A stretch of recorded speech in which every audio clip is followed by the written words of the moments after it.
Video में हम बात करने वाले हैं 6 मोस्ट इंपॉर्टेंट कैंडलस्टिक पैटर्न के बारे में जिन्हें हर एक बिगनर ट्रेडर को पता होना चाहिए। Bullish rejection candle, bearish rejection candle, morning star candlestick pattern, evening star candlestick pattern, bullish engulfing और bearish engulfing. Generally beginner trader सिर्फ कैंडलस्टिक को देखकर ट्रेड में एंट्री लेते हैं। अगर आप ऐसे करते हैं तो आप कभी भी प्रॉफिटेबल नहीं हो पाएंगे, क्योंकि चार्ट्स पर सिर्फ कैंडल का फॉर्मेशन इंपॉर्टेंट नहीं होता। जब तक आप उस कैंडल को प्राइस एक्शन के साथ नहीं जोड़ेंगे तब तक आपको रिजल्ट नहीं मिलेगा। इस वीडियो में हम एग्जैक्टली यही जानने वाले हैं कि इन सभी 6 कैंडलस्टिक पैटर्न को कैसे सपोर्ट और रेजिस्टेंस, सप्लाई और डिमांड, कैंडल के बनने के पीछे की साइकोलॉजी, कब कैंडल को ट्रेड करना है और कब कैंडल को ट्रेड नहीं करना है, यह जानेंगे। साथ ही हम इन सभी कैंडलस्टिक पैटर्न को लाइव मार्केट उदाहरण के साथ ट्रेड करके देखेंगे, जिससे आपको यह पूरा कॉन्सेप्ट अच्छे से समझ में आए, प्रैक्टिकल नॉलेज मिले और आप प्रॉफिट बना सकें। तो चलिए वीडियो को शुरू करते हैं और सबसे पहले रिजेक्शन कैंडल्स की बात करते हैं। स्क्रीन पर दिख रहे सभी कैंडल्स रिजेक्शन कैंडल्स हैं। अब आपको दिख रहा होगा कि इनमें बहुत सारे कैंडल्स जैसे हैमर कैंडल, इन्वर्टेड हैमर या फिर शूटिंग स्टार कैंडल शामिल हैं। लेकिन आपको कैंडल का नाम याद रखना जरूरी नहीं है, क्योंकि ये सारे कैंडलस्टिक पैटर्न एक ही तरीके से ट्रेड किए जाते हैं। हम इन सभी कैंडलस्टिक को 2 ग्रुप में डिवाइड करते हैं। पहला बुलिश रिजेक्शन कैंडलस्टिक पैटर्न और दूसरा bearish rejection candlestick pattern. Bullish rejection candlestick pattern की लोअर वीक बॉडी के कंपैरिजन में लंबी होती है। अगर आपको नहीं पता कि बॉडी और वीक क्या होते हैं, तो मैं बता दूं कि ये जो बॉक्स एरिया है, जो कि ग्रीन या फिर रेड हो सकता है, इसे हम कैंडल की बॉडी कहते हैं। यह हमें बताता है कि कैंडल की ओपनिंग कहां हुई थी और क्लोजिंग कहां हुई है। कैंडल के ऊपर और नीचे जो आपको यह लाइन दिख रही है, इसे हम वीक कहते हैं, जो हमें कैंडल रेंज के बारे में बताती है, प्राइस कितना ऊपर तक गया और कितना नीचे तक। वापस टॉपिक पर आते हैं। बुलिश रिजेक्शन कैंडल की लोअर वीक बॉडी के मुकाबले लंबी होती है, जो हमें बताती है कि कैंडल ओपनिंग के समय मार्केट में सेलिंग का प्रेशर हाई था, जिससे प्राइस नीचे तक आ गई। लेकिन कैंडल क्लोज होने से पहले मार्केट में बड़े क्वांटिटी में बायर्स की एंट्री हुई, जिससे प्राइस ऊपर जाकर क्लोज हुई। सिंपल भाषा में यह कैंडल हमें बता रही है कि बायर्स और सेलर्स के बीच की लड़ाई में बायर्स ने सेलर्स को हराकर मार्केट में अपना दबदबा बढ़ा लिया है। बुलिश रिजेक्शन कैंडल जनरली आपको डाउन ट्रेंड के बाद दिखाई देता है। यह कैंडल हमें संकेत देती है कि प्राइस अब यहां से ऊपर जाने वाली है। लेकिन जब हम चार्ट्स देखते हैं तो हमें बहुत सारे बुलिश रिजेक्शन कैंडल्स दिखते हैं, लेकिन हर कैंडल में इतना ताकत नहीं होता कि सिर्फ कैंडल ये डिसाइड कर सके कि अब मार्केट यहां से ऊपर जाएगी। इसीलिए हर एक अनुभवी ट्रेडर सपोर्ट, रेजिस्टेंस या फिर सप्लाई और डिमांड का हेल्प लेता है। इसीलिए मैंने आपको शुरू में कहा था कि कैंडल का सिर्फ फॉर्मेशन इंपॉर्टेंट नहीं है, बल्कि इंपॉर्टेंट यह है कि वह कैंडल किस कॉन्टेक्स्ट और लोकेशन पर बन रही है। इस उदाहरण को ध्यान से देखिए। चार्ट्स पर यह एक स्ट्रॉन्ग सपोर्ट एरिया है, जहां से प्राइस प्रीवियस चार्ट्स पर रिजेक्शन लेकर ऊपर गई है। जब भी प्राइस इस सपोर्ट एरिया पर आकर एक बुलिश रिजेक्शन कैंडल बनाती है, तब हमें मार्केट में अलर्ट हो जाना चाहिए। याद रखें, कभी भी हमें तुरंत एंट्री नहीं लेना चाहिए। जब तक हम कंफर्म नहीं हो जाते कि मार्केट अब वाकई में यहां से ऊपर जाने वाली है, तब तक हमें ट्रेड में एंट्री नहीं लेनी चाहिए।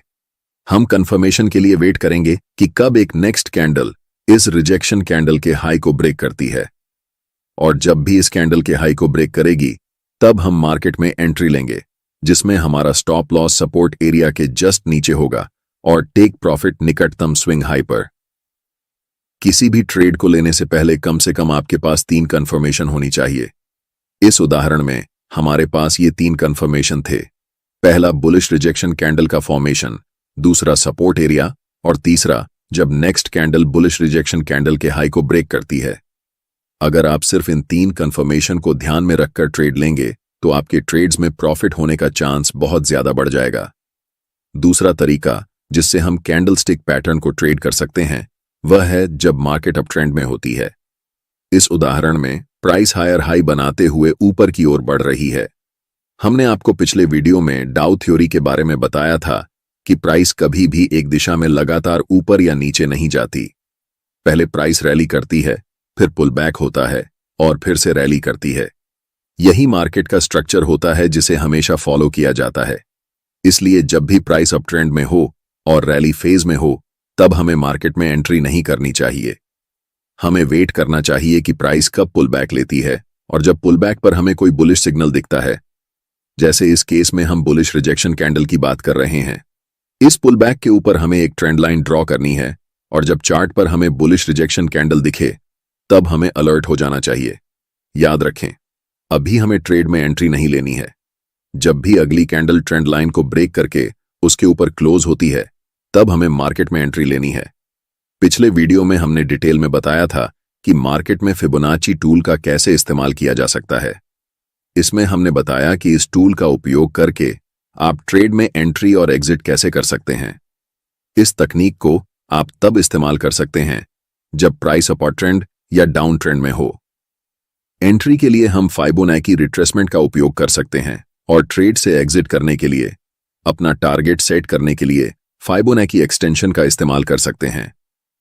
अगर आपने वह वीडियो नहीं देखा है तो इस वीडियो को देखने के बाद उसे जरूर देखें, जहां हमने डिटेल में बताया है कि यह टूल क्या है, ट्रेड में एंट्री कैसे ली जाती है और एग्जिट कैसे लिया जाता है, सब कुछ ए से जेड तक। फिबोनाची एक्सटेंशन में हमारा टारगेट इस प्राइस पॉइंट पर आ रहा है, इसलिए हम यहां तक अपना टारगेट रखेंगे। मैं चाहता हूं कि आप ध्यान से देखें कि इस चार्ट पर क्या होने वाला है। प्राइस लगातार ग्रीन कैंडल बनाते हुए ऊपर की ओर जाती है और हमारा टारगेट हिट हो जाता है।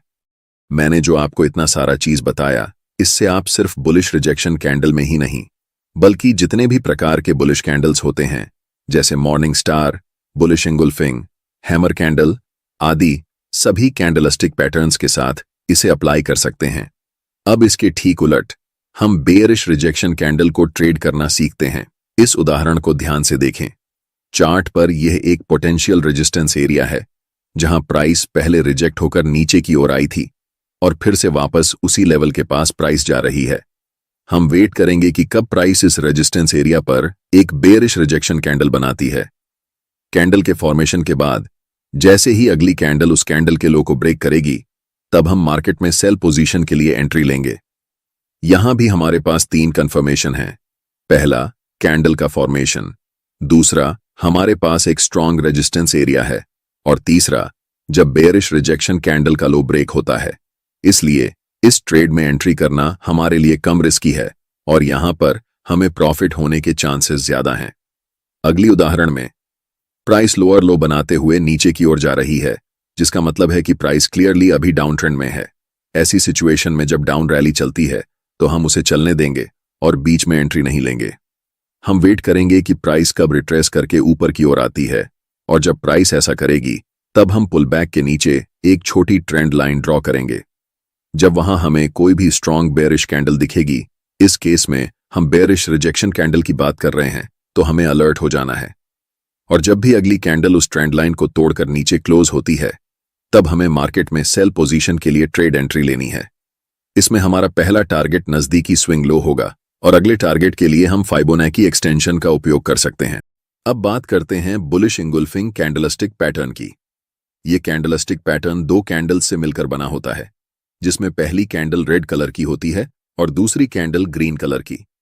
ग्रीन कैंडल का आकार पहली रेड कैंडल से बड़ा होता है।